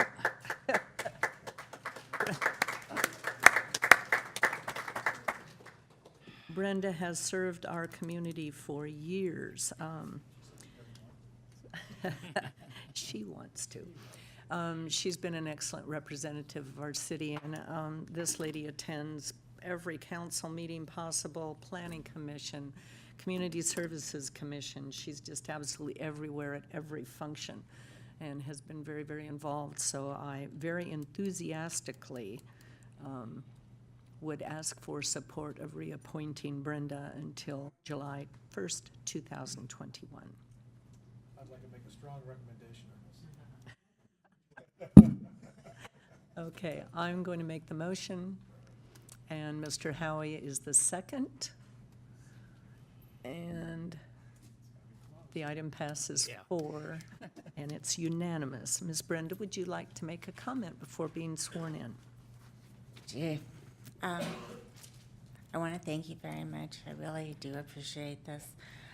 If I've learned anything in the last 1,327 days, it's to enjoy each moment. And I've enjoyed every moment, except for a couple, since I've been on this commission. And I'm looking forward to 3 more years. And thank you very much, because I really do appreciate it. You're welcome, Brenda. You have done a marvelous job of serving the city. Thank you. And there are always a couple of times that are not pleasant, but you can't make everybody happy. You just do the best job you can, and you've done an excellent job. Thank you. Angela, would you like to administer the oath, please? Great.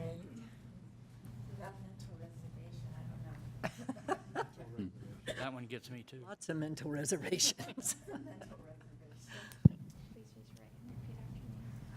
I, Brenda Strong, do solemnly swear that I will support and defend the Constitution of the United States and the Constitution of the State of California against all enemies, foreign and domestic. That I will bear fair truth and allegiance to the Constitution of the United States and the Constitution of the State of California. I take this obligation freely without any mental reservations or purpose of evasion. And that I will and faithfully discharge the duties which I about to enter. Which upon.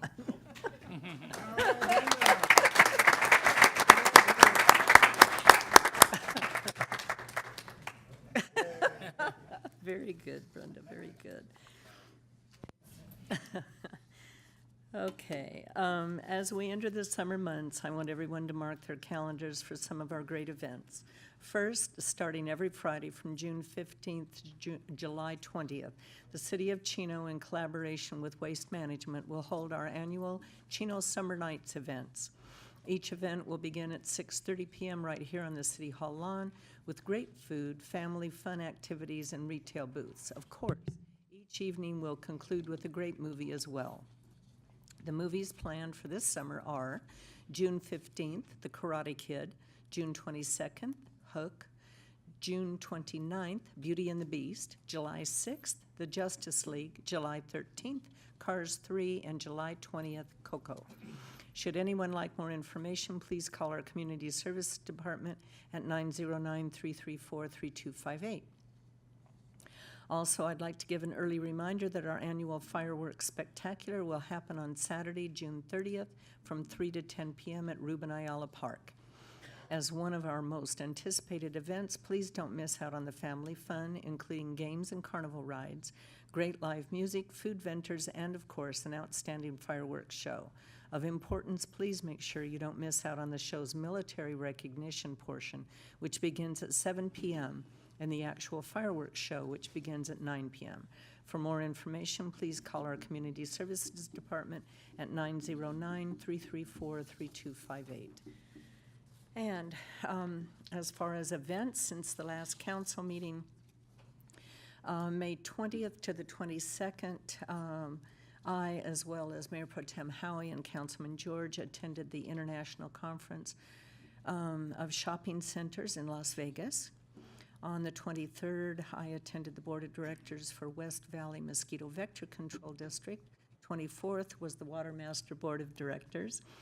On the 28th, we had a fabulous Memorial Day ceremony at our community building. It was very, very touching. And of course, Captain Bassard did a phenomenal job of speaking, which he always does.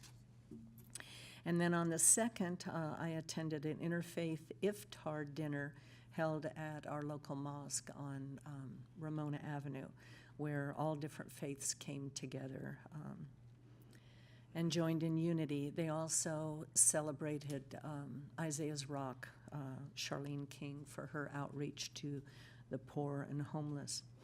And I want to thank everyone who has sent well wishes to my husband, who went through surgery last week. It's been a rather trying time. He's doing better, though, every day, which is good, but I'm so glad I'm not a nurse. Boy, is it exhausting. Holy cow. Caring for one that doesn't feel good, a loved one, is sometimes very trying. So apologize that I haven't been completely available to everyone, but Bob's getting better, and thank you all for your well wishes. Okay, Mayor Pro Tem Howie. Thanks, Eunice. Let's see, I attended on May 17th the Water Facilities Board meeting, and then on the same day, Wayne Joseph's, our school superintendent, his retirement event, I would say. It wasn't a party. It was more of a retirement event. It was very interesting to say the least. And then, of course, the shopping center convention in Las Vegas, where we met with a lot of different retailers about different opportunities in the city. And then I attended a Chino DeSalter Authority finance meeting on the 23rd. And then, of course, our Memorial Day service on the 28th was really, really good. About the same number of people, although maybe a couple less than we had last year, but a good turnout. And it was the weather was perfect, and it was just a really an outstanding event. And again, Captain Bessard, he can deliver a speech pretty well. And then also attended the Chino Hills State of the City last week. So that's about it. So that's it. Okay, Councilman Elrod. Yes, I just wanted to comment on Memorial Day, and I wanted to thank staff and everything. It's a lot of work to put that together, and the tents and the chairs and the, everything goes. The flag went up this time without a problem. Slowly, but it went up. But that was a great event. So I was talking to Sandra. We've been going almost over 40 years to the, because her uncle's on the memorial. Yeah. So her dad's twins. So anyway, it's always nice to go to that. It It's is. Just see a lot of old faces that we don't see usually during the year. And, That concludes my report. Memorial Courtyard Yeah. that's there now with the It's very bricks, nice. and yeah, it's very, very touching. It's always heartwarming when parents bring their kids to that Mhm. also. And boy, that 21 gun salute every Every year. time I jump, and I know it's coming, but it's just touching. No car alarms. That is one of you. Yeah, the dogs were. Okay, Councilman George. Thank you. 17th, also attended Superintendent Wayne Joseph's retirement, and it was a very interesting ceremony. It's okay. On the 20th through the 22nd, as was mentioned earlier, attended the International Conference of Shopping Centers in Las Vegas, and we did have some great dialogues with a lot of prospective businesses and developers. On the 23rd, I attended the YMCA Champions of Youth Luncheon. And then the 28th, of course, the Memorial Day event. It was great. I guess you've been going 40 years. That's, I think, the second one I've gone to, and it is phenomenal. And Keith Broussard did a fantastic job. And it's just really well done. I thank the staff also. Great job. On the 30th, I attended both the Don Lugo and the Chino High School graduation at Citizens Business Bank Arena, and was lucky enough to be able to speak a little bit representing Chino, city of Chino at the Chino High School portion. It was a fun 6.5 hours that day. And then on the 31st, attended the Chino Hills State of the City, and just a couple of items here. One, just a reminder. I know it was in the Champion, but just want to make sure that people don't get confused. June the 12th is the quarterly meeting for the Oversight Board that gets together for both CIM and CIW. CIM, the warden is gone to a conference that week, so that the CIM portion, which normally starts at 8:30, will not be there on the June the 12th. It'll fall over to August, but at 9:30, the CIW oversight meeting will be in place. So I just want to let everybody know the CIM will not be there, but CIW will be there at 9:30. And then congratulations to Chino High School. The Inland Empire Utilities Agency has a Solar Cup boat competition. 3 local high schools received an award, and Chino High School was one of the 3 out of 600 students that attended, and they took first place in the service message portion and 6th place overall. And then Upland High School was in there, and Los Osos High School also, but Chino High School was one of the best high schools in that event. So congratulations to Chino High. That's my report. One additional information. I didn't want to say too much about the ICSC conference because I thought you guys would say more, but we did have an opportunity to meet with a couple of the management companies of our older shopping centers, and we're promised that they're going to pay more attention to the vacancies, and possibly do some upgrades, although one particular shopping center owner, I don't have a whole lot of faith in that they're going to actually do anything, but we're hoping that a couple of them Follow through. will follow through. I thought you were going to talk about the electric daisy. Oh, my gosh. We went to see the, Nick, Container Park? The Container Park, which actually was really cool. It's shipping containers that the city of Las Vegas put together in this little community. It sounds bizarre, and I wasn't really enthusiastic about it until we saw it. But they've put these shipping containers together in a configuration where it's very small shops that people can visit. And there's a play area in the center that was just beautifully done. But out in front of this, they have this praying mantis. The thing is gigantic, and I guess they actually take it, they transport it to the Burning Man event, but the thing works on propane and shoots fire out its antennas.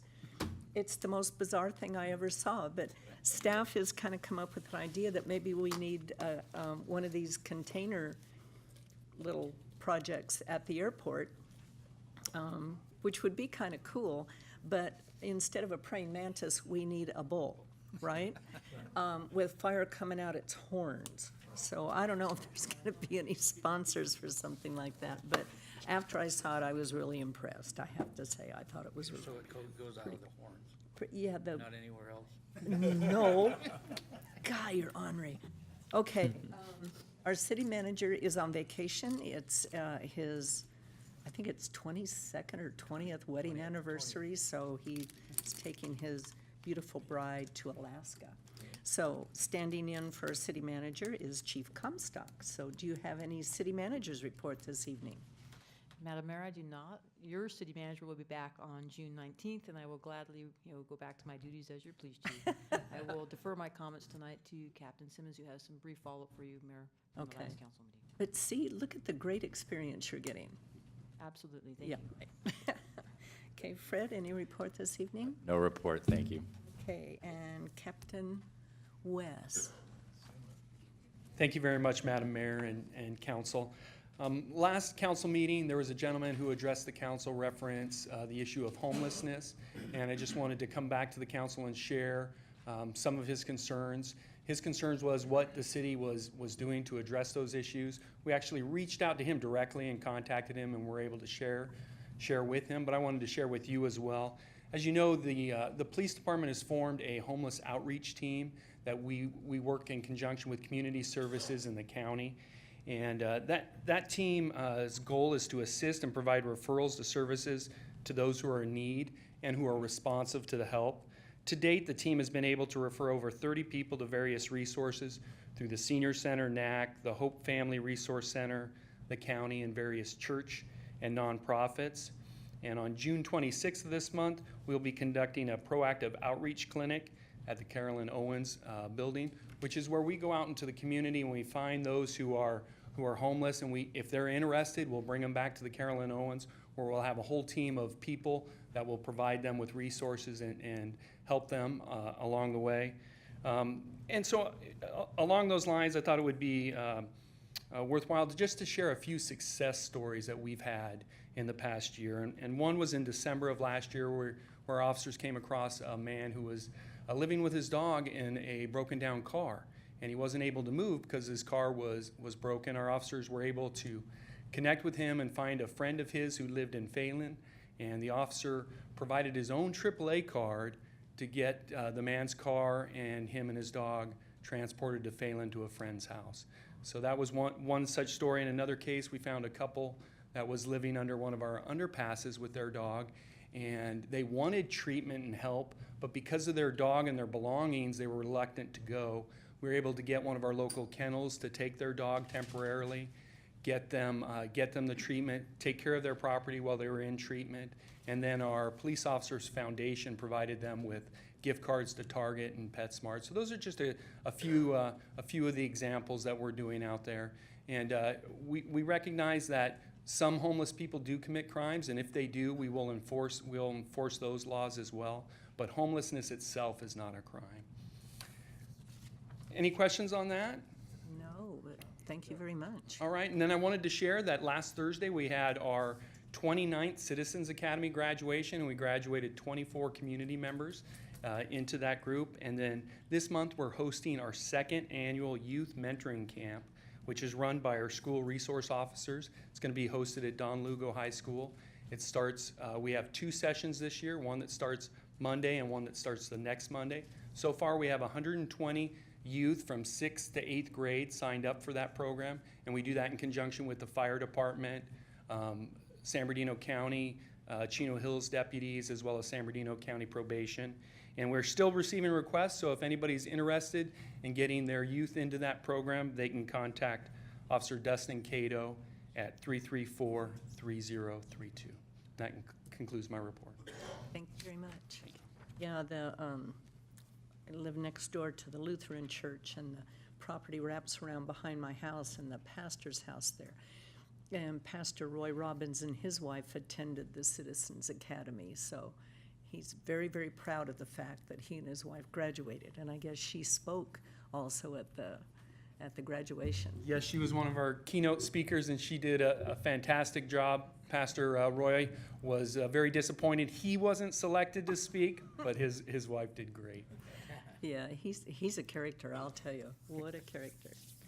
And then I heard a really heartwarming story on the radio this morning that you just reminded me of. And apparently there was a gentleman back east that was homeless, couldn't get any help anywhere, couldn't find a job, just was absolutely down on his luck totally. And apparently he had been in prison at one time, was out, couldn't find a job. So what he did was he took his resume. On the back of his resume, he wrote a note, said, "Give me all of your money in 5s and 10s, went into the bank, presented the note to the teller. The teller, of course, it was a robbery. She gave him the money. He put it in his pockets and went out on the front step and sat and waited for the police. And when they arrested him, they were puzzled, of course, and said, "Why in the world did you do this?" And he said, "Well, I can't find a job. I'm homeless.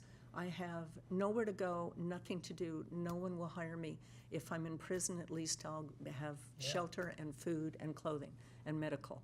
And the officers were so touched by it that apparently they put this story out. The man went to court, and the judge was so touched by the story that